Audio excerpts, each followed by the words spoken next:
Hello, listeners and viewers. Welcome to my YouTube channel. As I had promised you in my last video that I will talk to you about Romanticism, here I am.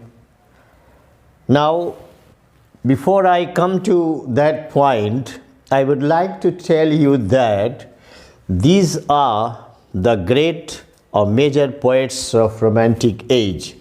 William Wordsworth, born on 7th April 1770 and died on 23rd April 1850 at the age of 80 years. Samuel Taylor Coleridge, born on 1772 and died in 1834 at the age of 62. Lord George Gordon Byron, born in 1788 and died in 1824 at the age of 36. Percy Bysshe Shelley, born in 1792 and died in 1822 at the age of young age of 30 years. John Keats, born in 1795 and died very early in 1821 at the very prime and young age of 26. Now, dear viewers, what is Romanticism? It is, I must make it very clear that Romanticism is not a romance between lover and beloveds. It is a romance with the nature as a whole. It is romance with the hills and hillocks. It is romance with the blooming birds, B-U-D-S, birds. It is a romance with the smiling flowers. It is a romance with the dancing rivers. It is a romance with the hopping deers and chirping birds. It is romance with the lakes, spring, and the whole flora and fauna as a whole. So it is being one with the nature rather than falling in love with some girls and the girls and boys like that. It is never like that. It is a love and attachment to the nature. Now, what is Romanticism? Romanticism is the expression terms on sharpened sensibility and heightened imaginative feelings. Emotion and imagination are the two bedrock of Romanticism. I must tell you that this emotion and imagination played dominant role in all the Romantic poets. You can imagine that how simple objects of nature with powerful emotion and imaginative intensity, these great poets created immortal poems. John Keats wrote 80 lines of long poem on Ode to Nightingale.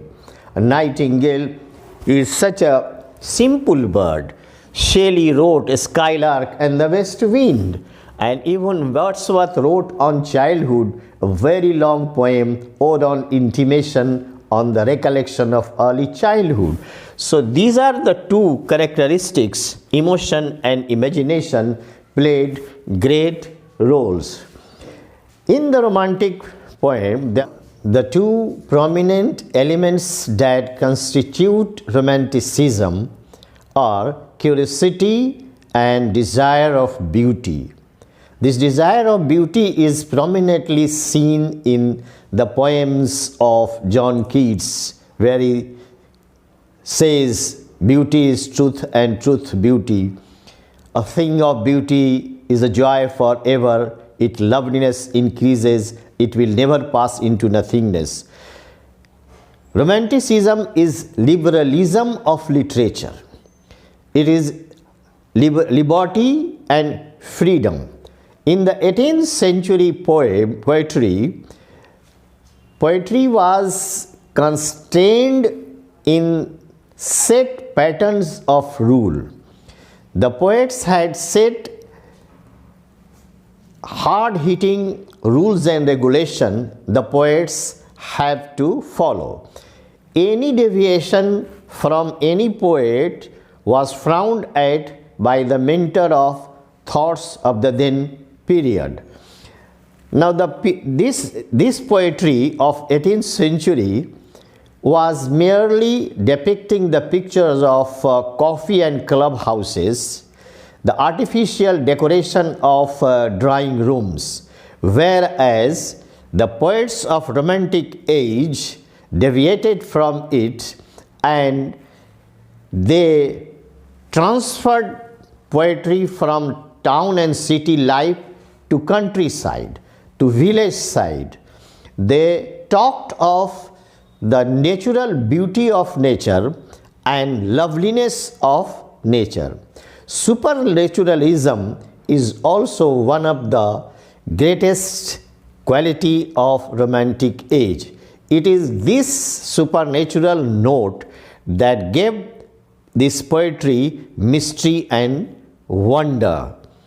The poet of this age talked about village side, countryside people.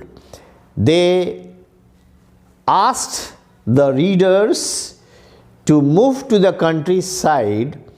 Here, if you want to learn what are the basic characteristics of Romantic poetry, you go through the poem and you will find that they are meeting a score of human beings of different types, and they are very simple, gentle, suave and polite. So the characteristic is, as Lang has depicted or written the salient characteristics of Romantic poetry, that number one, it was a protest against the bondage of rules. So the poet who of this age did not follow the set patterns of rules or the hackneyed ideas. Second is return to nature and the human heart. Instead of talking of the artificial decoration of drawing rooms and city and town life, they went in the lap of nature and human heart. And the third is interest in old sagas and medieval romances as suggestive of a heroic age. And the fourth one is sympathy with the toilers of the world, Toilers,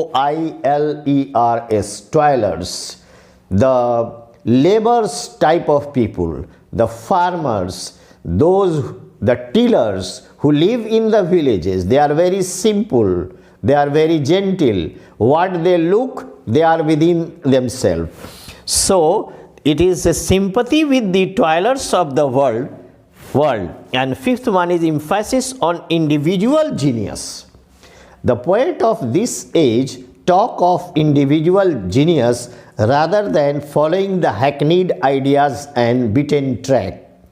And the sixth one is return to John Milton and Elizabethans instead of Pope and Dryden for literary models. Dear viewers, have a screenshot of this. I am going to add something more. All the mentioned facts just I have spoken about, let me sum up the whole thing in the words of William Wordsworth, that he realizes he brought the language very to the common man, and he is talking about, and he himself gave 4 aims which were observed in his lyrical ballads. Number one, to choose incidents and situations from common life. That is why you might have observed that daffodils is a common flower, solitary reaper is a common girl, and there are rainbow It's a common thing. His Lucy conception of Lucy poems moving in the earth diurnal course is a very simple thing. So he chooses incidents and situations from very common life. He does not go beyond the expectation or imagination of common people, and he brings some abstruse ideas, abstruse imagination, which is a far-fetched conceit. Never like that. And the second one is to describe them in a language really used by men. I must tell that his dictionary is very simple. His diction is very simple. His dictionary is very simple. He does not use very bombastic words, very typical and difficult words and abstruse ideas. Very simple, common words. Now the third is to throw over them a coloring of the imagination in order to make them appear unusual. And you might have found, even in the Solitary River and all the poems, the coloring of imagination. And the fourth one is to make these incidents and situations interesting by tracing in them truly through, not ostentatiously, artificiality. He avoided all kinds of artificiality. He writes about something very natural feelings, natural words, natural imagination. So he is against ostentation, artificiality, दिखावा जिसको कहते हैं. The primary law of nature. Law of nature is what? Primary law of nature is what? To be natural and not guarded with very bombastic words. So in the context of all this, William Wordsworth was against the use of vicious. He was coming from the city life, and he was talking about the simple people, and that is why he defends his view in the Prelude 13 chapter 224 to 21, and tells that in these 6 lines he has expressed everything about him and his poetry. What kind of a poet he is, what is his dream, what is his subject, all he has explained. Here he wants to bow down himself in respect and reverence to nature and power of human mind, to men as they are men within themselves. Men within themselves. So if you go to the countryside, the people of countryside are very simple. They are what within themselves they look as they are. There is no artificiality. So he is talking about to men as they are men within themselves, not like a temple rich with pomp and gold. It is he loves the people who are very simple, and he is comparing that he does not like the temple which is rich in and the chapels and temples and other synagogues studded with golds and rubies and diamonds. He does not like that. Not like a temple rich with pomp and gold, but a mere mountain chapel that protects its simple worshippers from sun and shower. The idea behind is that he is against all kind of pomp and show and artificiality, ostentation. So the very line that this one, to men as they are men within themselves, आदमी जैसा हो वैसा ही नजर आए. 150 साल पहले Wordsworth को ये परेशानी है कि उस ज़माने के लोग जैसा है वैसा नज़र नहीं आते हैं. अगर आज की दुनिया में अगर वर्ड्सवर्थ पैदा हुआ गया होता तो उसका क्या सोच होती. Because whatever the people are looking, they are not within themselves. So these are some of the most important areas of romanticism. I hope this much is quite sufficient up to 12 students. If they offer English in part 1 or honors in English, naturally they will have to go deep down into literature. So let me sum up the whole thing. I hope we will meet in the next video with great poems of William Wordsworth like Daffodils, Solitary Reaper and other poems. Till then, like, subscribe my channel. Thank you so much indeed.